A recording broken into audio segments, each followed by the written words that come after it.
It all started with me wanting to try and record something outside, or at least not in a proper studio. I believe when you take the music into a studio, the creativity and the playfulness in the music often gets lost.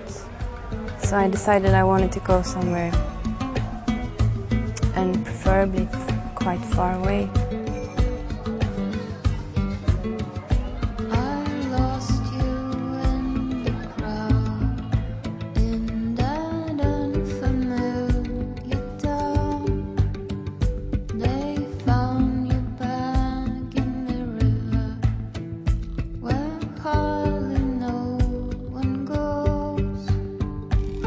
And also I felt I wanted to travel with those songs, and I had been listening a lot to Asian music, especially from India and Pakistan. But I felt that Pakistan was more, for me, more interesting, more mysterious.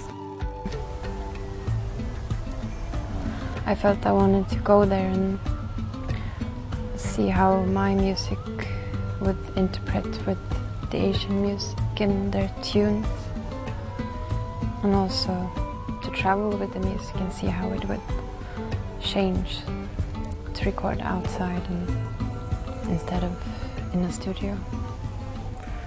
So we went there, me and Andreas Söderström.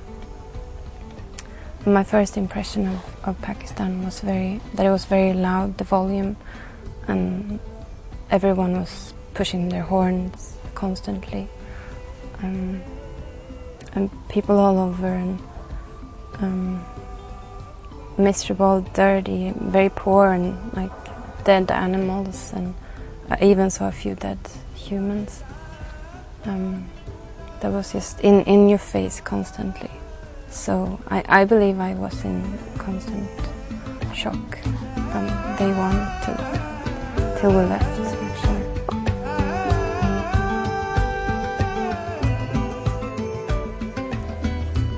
I did find it very emotionally difficult to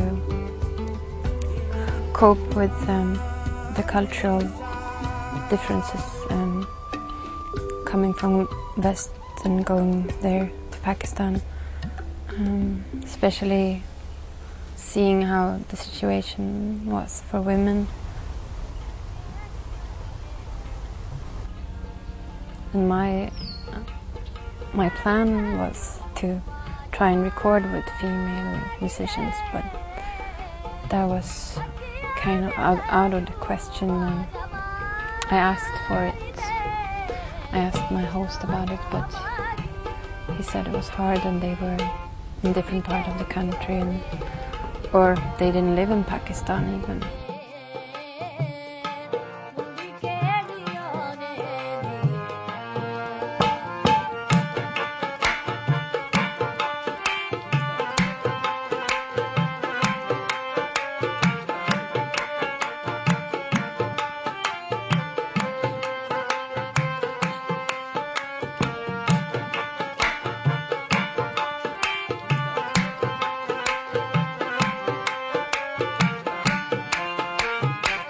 We had 2 microphones and a computer. We recorded maybe half of the album outside and half of it inside. But it's hard to record outside because you don't get the room feeling, and the sound doesn't have a resonance somewhere where it can make so it is a sound. Otherwise it's just something that is all flat. So we tried to find corners or something so we still could have the feeling of being outside with the sounds of birds and other insects and things.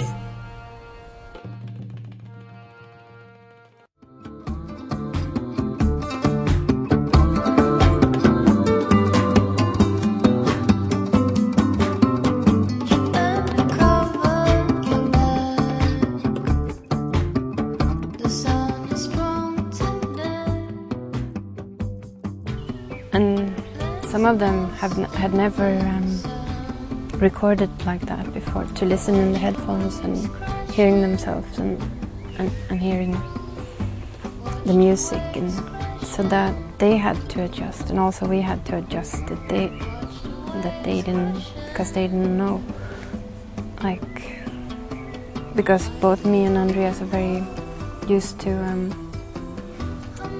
almost take for granted that everyone knows what they're doing, and they go in and they record their thing, and then it's just over in a few minutes.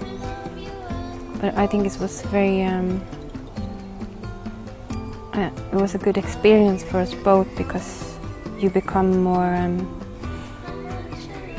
more patient and more, you get, you don't take things for granted as much, and you lower your expectations a little bit.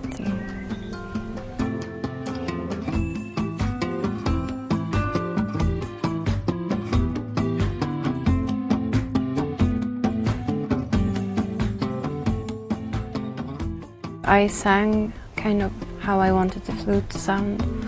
I sang a melody for them, and they tried to copy that melody.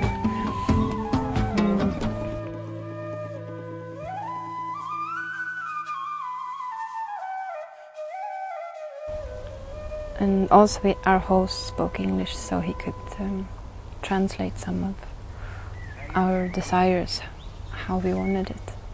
So, but in all of this chaos, with like 20 musicians in a room or in a yard or something, sitting and smoking and just drinking tea and talking, I had to lock people in to one room so they didn't make too much sounds, and we had to have one person at a time, and they thought it was really strange to be locked in like that, but that was the only way to do it. And then every third hour the electricity went off, so then we just had to hang around with them and sit and improvise and play music, and then 2 or 3 hours later the electricity came back. But then after some time, when we had been in the same environment and they had heard my songs and they understood I was professional, and so were they, and we were kind of the same, and we wanted to express something beautiful, something artistic. So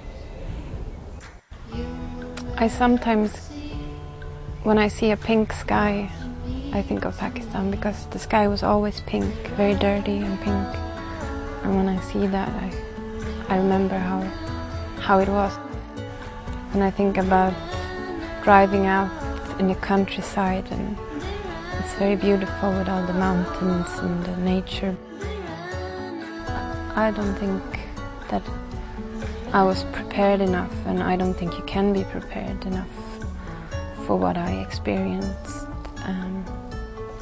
It's very emotional, and everything in your face constantly, but I do not regret that I went there, and what I've experienced and what I've seen.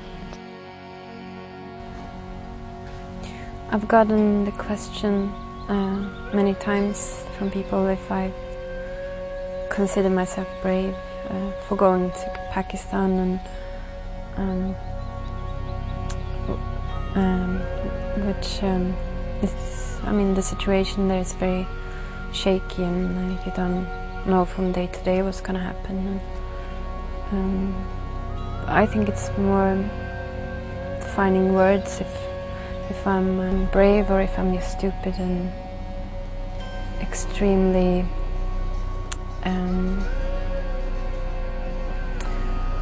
stubborn that I want to go through something that I've decided to create and make it real.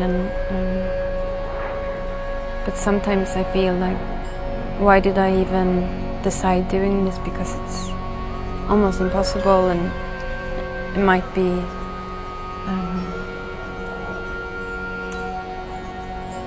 dangerous for me and the people involved, so I don't know if I'm brave. I think I'm just very curious and very restless.